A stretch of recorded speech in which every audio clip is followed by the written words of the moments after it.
Assalamualaikum warahmatullahi wabarakatuh. Teman-teman sekalian dimanapun Anda berada, Sobat Halal,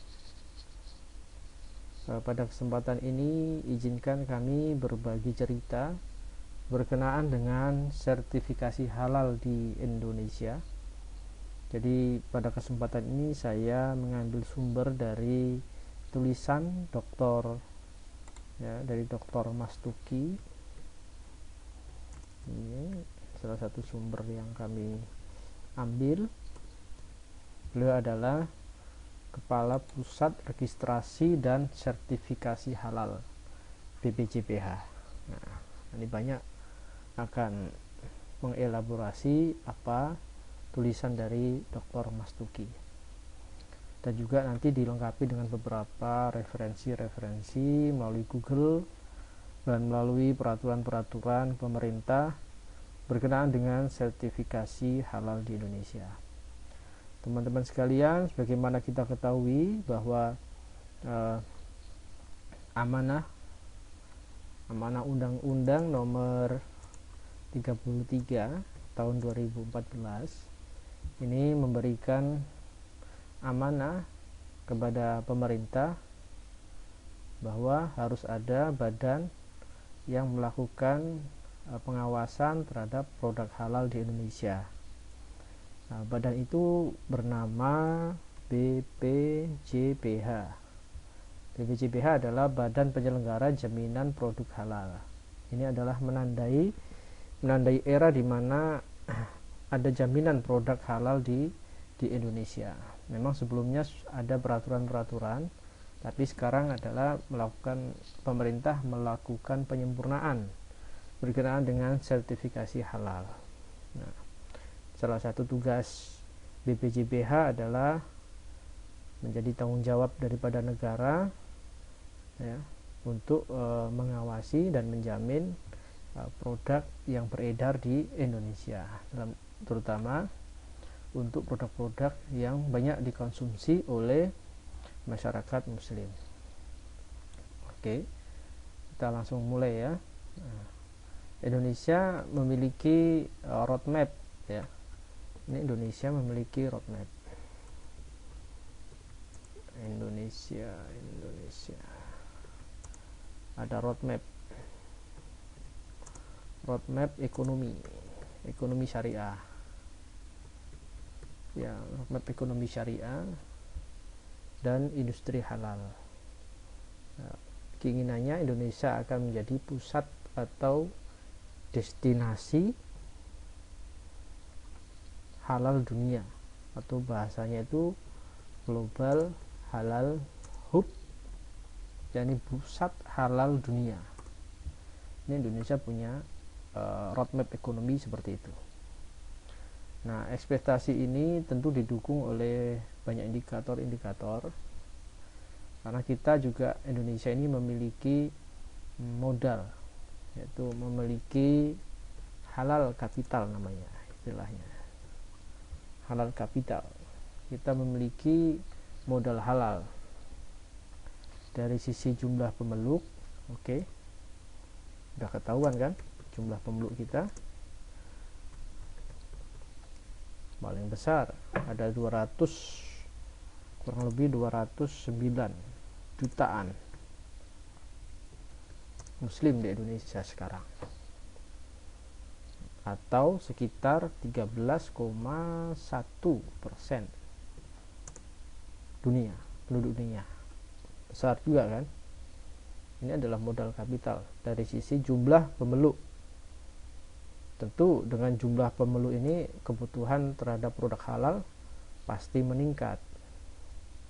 Nah, kebutuhan yang meningkat itu secara global itu yakni kebutuhannya banyak, baik dari pangan ya, kemudian hasil pertanian, lalu perikanan, kosmetik. Ini ibu-ibu ya, kosmetik itu besar, kosmetik. Kemudian obat-obatan, luar biasa nih, apalagi sekarang masa pandemi, obat-obatan luar biasa, triliunan rupiah ya, farmasi. Dan jangan lupa fashion, ini jilbab, busana muslim, dan itu kebutuhannya sangat meningkat. Nah ini tahun tiap tahun meningkat kebutuhannya. Nah ini menjadi apa, daya tarik dari negara-negara muslim, baik muslim ya, dalam hal ini negara-negara yang berpenduduk mayoritas muslim, maupun negara dalam tanda kutip ya barat atau Eropa yang banyak dihuni oleh penduduk yang beragama non muslim. Mereka memiliki memiliki keinginan ya, negara kita punya potensi untuk menarik ya daya terhadap muslim dan kaum non muslim. Nah itu modalnya. Adakah modal lain? Ada. Modal lain itu seperti, tambah lagi, adalah modal sosial dan kultural. Ini maksudnya apa? Ya tren gaya hidup kita ini tren halal. Kreativitas masyarakat kita dalam membuat produk luar biasa. UMKM kita punya jutaan produk yang bagus-bagus. Kedua, kemudian kekayaan kuliner kita. Kekayaan kuliner kita dari Sabang, dari Pulau Rote sampai Pulau Miangas ya, itu luar biasa banyak. Produk-produk unggulannya juga banyak. Nah oleh karena itu ini menjadi modal sosial yang luar biasa bagi kita untuk mempromosikan atau sebagai penyangga daripada industri halal di Indonesia yang tentu potensinya sangat besar sekali. Nah yang penting, tak kalah penting adalah modal SDM. Ini perlu kita tingkatkan. Nah, modal SDM berkaitan dengan pengetahuan tentang produk halal, pengetahuan tentang bahan-bahan untuk memproduksi produk yang halal ya. Ditambah lagi edukasi. Nah, alhamdulillah kita memiliki perguruan tinggi yang banyak. Kita memiliki perguruan tinggi negeri maupun swasta yang banyak. Ada akademisi, peneliti, praktisi halal. Nah, kemudian nanti ada auditor halal, ada penyelia halal, ada juru sembelih halal. Perlu juga ada kan chef halal, pengawas halal, belum lagi pendamping halal ya, seperti kayak saya sendiri. Saya adalah salah satu dari pendamping PPH, jadi pendamping proses produk halal. Itu menjadi daya dorong atau leverage, daya ungkit untuk untuk mensukseskan yang namanya tadi itu, yang mensukseskan Global Halal Hub tadi, mensukseskan Indonesia sebagai pusat halal dunia, Global Halal Hub. Nah itu menjadi tantangan tersendiri bagi kita, bagi kaum muslimin sendiri, untuk meningkatkan sumber daya manusianya dan juga meningkatkan kapabilitas bagi UMKM-nya. Nah ini mungkin sedikit ya, nanti kita akan lanjut lagi pada sesi selanjutnya. Assalamualaikum warahmatullahi wabarakatuh. Oke, tes. Assalamualaikum warahmatullahi wabarakatuh. Selanjutnya kita akan melanjutkan pengantar yang kedua, yakni berkenaan dengan sertifikasi halal di Indonesia.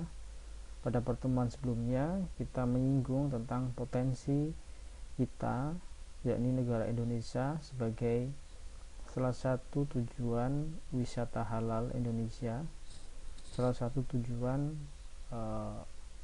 produk halal secara nasional maupun secara internasional, dan keinginan dari negara kita menjadi apa istilahnya, global global halal hub, menjadi pusat halal dunia. Oke, sekarang kita lanjutkan, yakni tentang digitalisasi, atau ya, setelah kita tadi mengupas tentang potensi halal di Indonesia, maka itu perlu di breakdown menjadi tahapan-tahapan kerja, perlu diturunkan menjadi rencana-rencana kerja, yakni perlu dilakukan tahapan-tahapan bagaimana produk halal itu menjadi diakui secara nasional maupun internasional.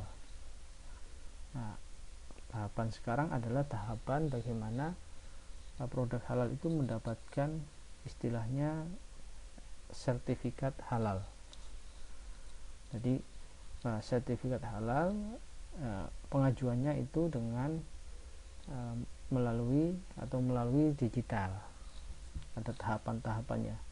Setelah dikukuhkan sebagai badan penyelenggara daripada produk jaminan produk halal melalui Undang-Undang nomor 33 tahun 2014, maka BPJPH melakukan rencana aksi, yaitu tahun 2019 ini mereka melakukan tahapan digitalisasi sertifikat halal atau melakukan proses pendampingan halal di produk makanan dan minuman atau jasa makanan dan minuman, karena ini adalah lini yang paling banyak diminati, paling banyak penghuninya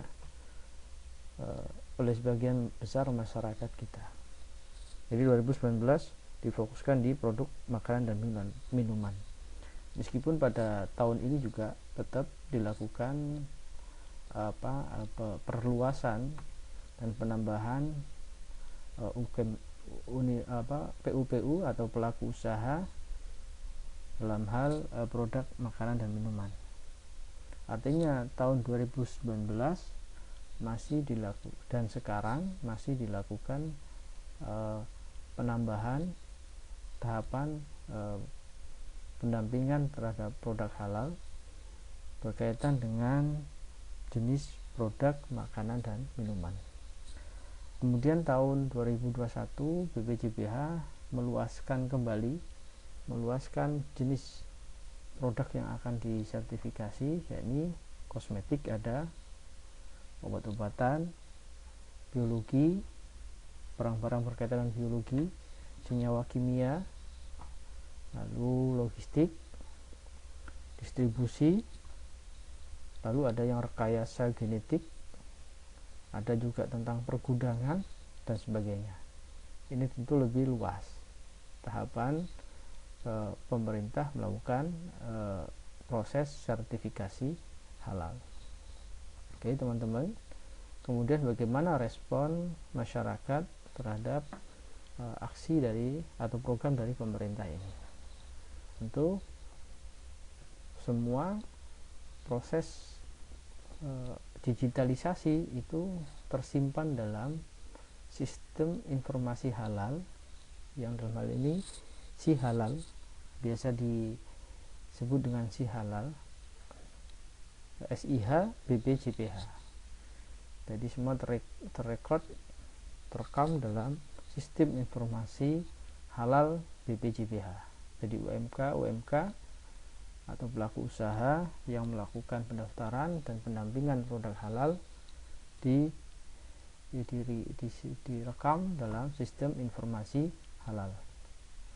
Nah, tahun 2021 ini datanya tahun 2021 ini ada 31.529 pelaku usaha.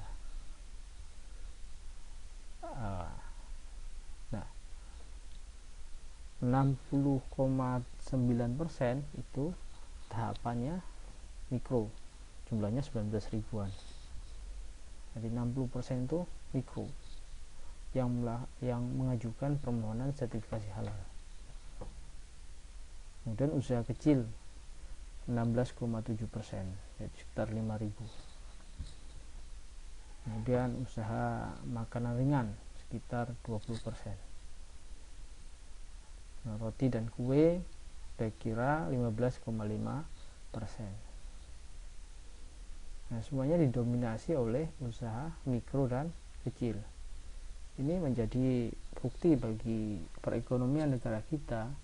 Mungkin salah satunya bahwa sendi yang menguatkan ekonomi kita, ekonomi syariah maupun ekonomi umat atau ekonomi Indonesia, itu adalah dari usaha mikro dan kecil. Nah, mereka memiliki sifat yang tidak gampang menyerah, kira-kira begitu, tangguh menghadapi segala macam badai dan cobaan. Nah, ini usaha mikro punya porsi yang cukup besar dalam pengajuan sistem informasi halal. Nah, oleh karena itu semuanya, karena sekarang adalah zaman digitalisasi, semua bisa diketahui dan diketahui datanya melalui sistem informasi tadi, melalui digital. Pengajuannya juga akan semuanya diarahkan ke digital. Bahkan mereka pelaku usaha yang tidak bisa atau gaptek dalam menjalankan prosedur bagaimana agar usahanya ini punya standarisasi tentang produk halal, itu ada tenaga-tenaga dari BPJPH dan LPH.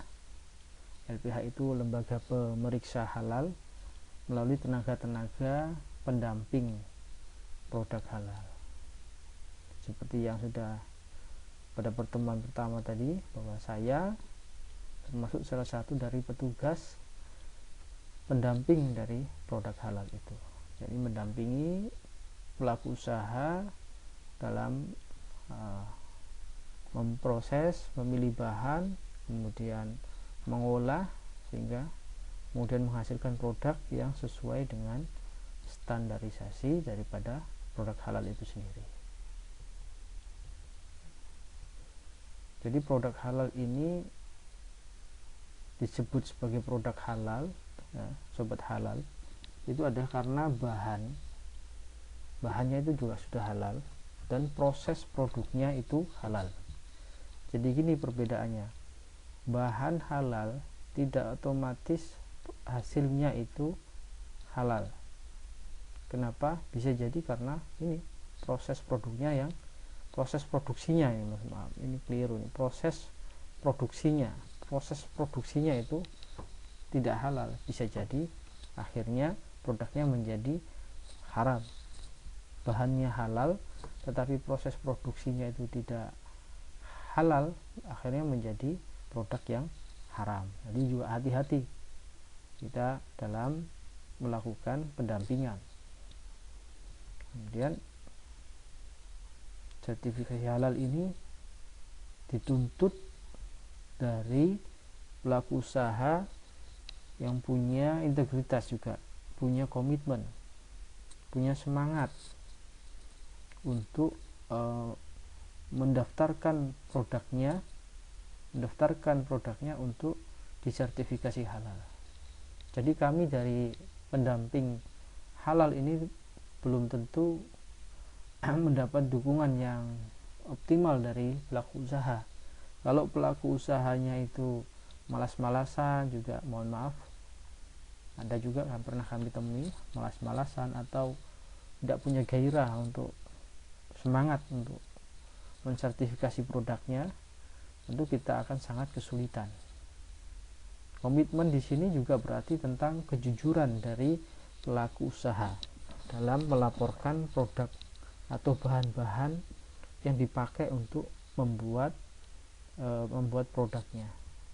Jadi ada komitmen dari pelaku usaha dari sisi kejujuran membuat produknya, dan juga dari sisi integritas, jadi semangat untuk mendigitalkan, ya, untuk mendaftarkan produknya akan mendapatkan sertifikasi halal. Nah, karena apa? Karena bahannya halal. Jadi tadi kan bahwa hampir 60% produk kita itu UMK itu mendapatkan porsi yang besar dalam hal sertifikasi halal, hampir 60%. Karena banyak mendominasi, maka dia terlingkupi ada dalam rantai produk halal. Nah, tentu mereka butuh yang namanya bahan baku juga. Kenapa? Karena UMK kita itu kira-kira 65 juta unit usaha.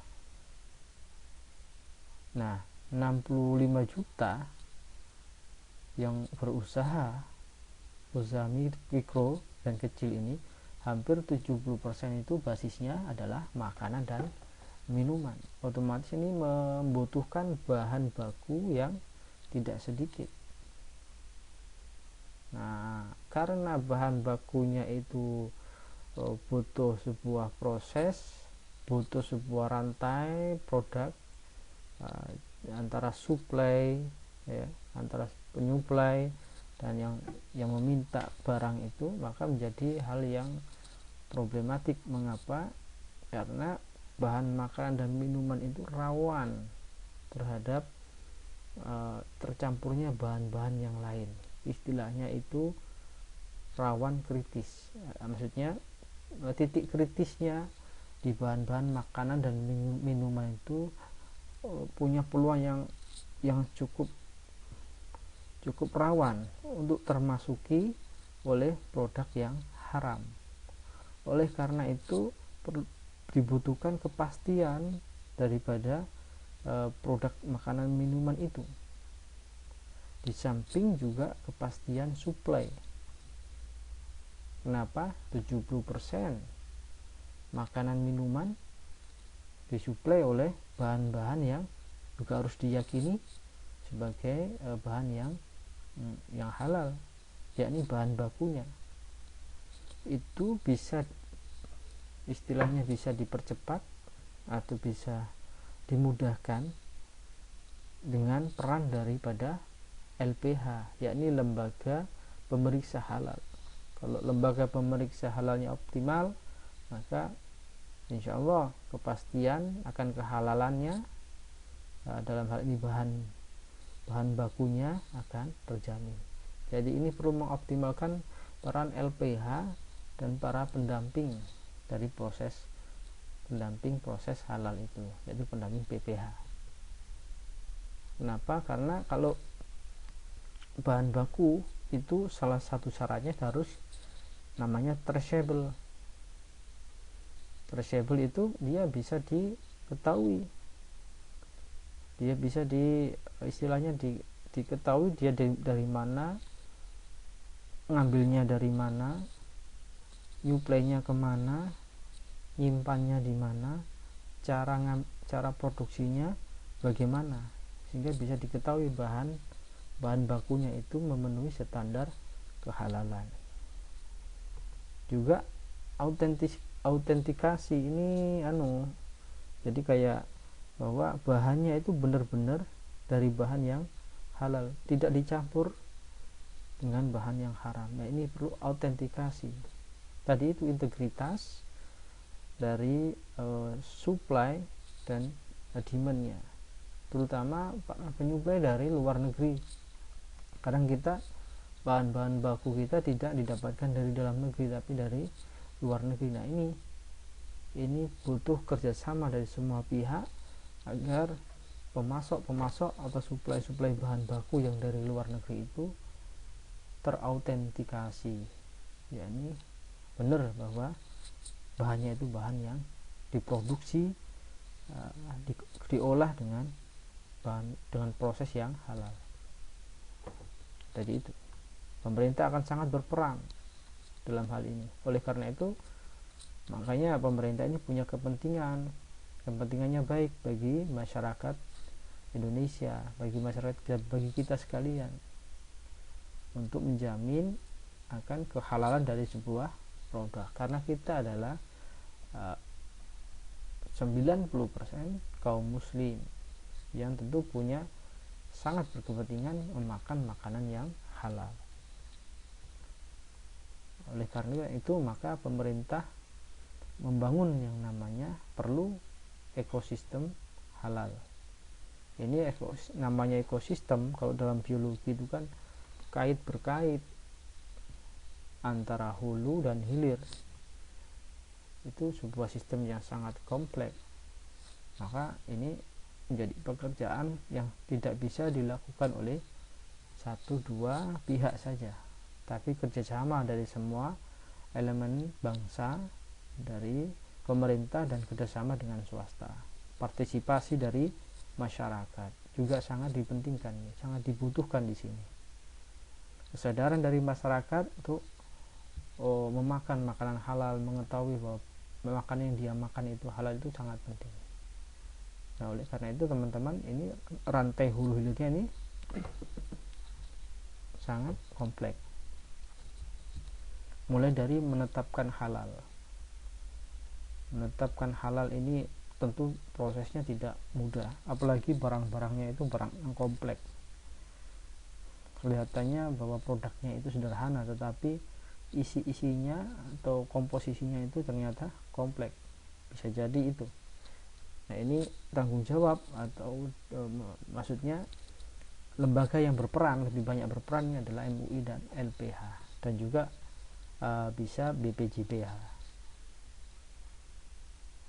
Kemudian mengawasi produk dari kotoran, misalnya dari racun, ya kan? Mengawasi semuanya dari keamanan dari produk itu dari BPOM. Ada juga kerjasama internasional dari negara-negara muslim. Tadi itu tentang suplai bahan produk, dan juga kerjasama dalam hal distribusi atau pemasaran produk halal yang diproduksi oleh UMK di Indonesia. Nah, ini perlu sebuah dibangun ekosistem yang padu padan, juga didukung oleh institusi pendidikan. Dalam hal ini LPH sudah banyak dibentuk. Ada LPH kalau dari kami sendiri, ada LPH dari UIN Surabaya, ada juga dari UIN Malang, juga dari UIN lain, ada dari Bandung, ada yang dari Jakarta, dari Semarang, dari Jogja, dan lain-lain. Ini adalah kerjasama institusi pendidikan, karena mereka banyak dihuni oleh akademisi atau analis atau praktisi halal. Juga butuh kerjasama dari Kemenkop, Disperindakob, butuh kebijakan juga dari pemerintah daerah, butuh dukungan dari Kemenkes, juga dari Kementerian Perdagangan. Artinya ini perlu suatu ekosistem yang saling padu padan antara semua instansi yang berkepentingan dengan yang namanya produk halal. Jadi teman-teman, itu sedikit mengapa kita butuh yang namanya bahwa kita memiliki potensi menjadi pusat digital, pusat produk halal, ya. Tentu dengan tahap-tahapan yang tidak mudah, tahapan yang perlu beriringan antara satu instansi dengan instansi yang lain. Karena apa? Hampir kira-kira 60% ya, 70% ini datanya, 70% itu atau 65 juta unit usaha itu banyak didominasi oleh makanan minuman, dan itu masuk UMK. Jadi makanya pemerintah berkepentingan untuk melindungi UMK itu, diedukasi tentang bagaimana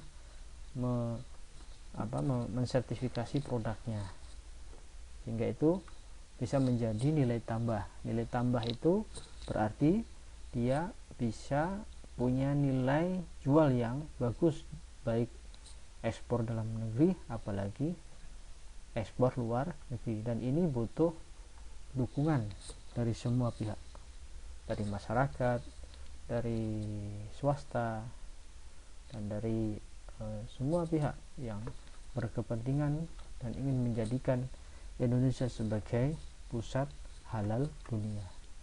Demikian pengantar yang kedua dan yang terakhir.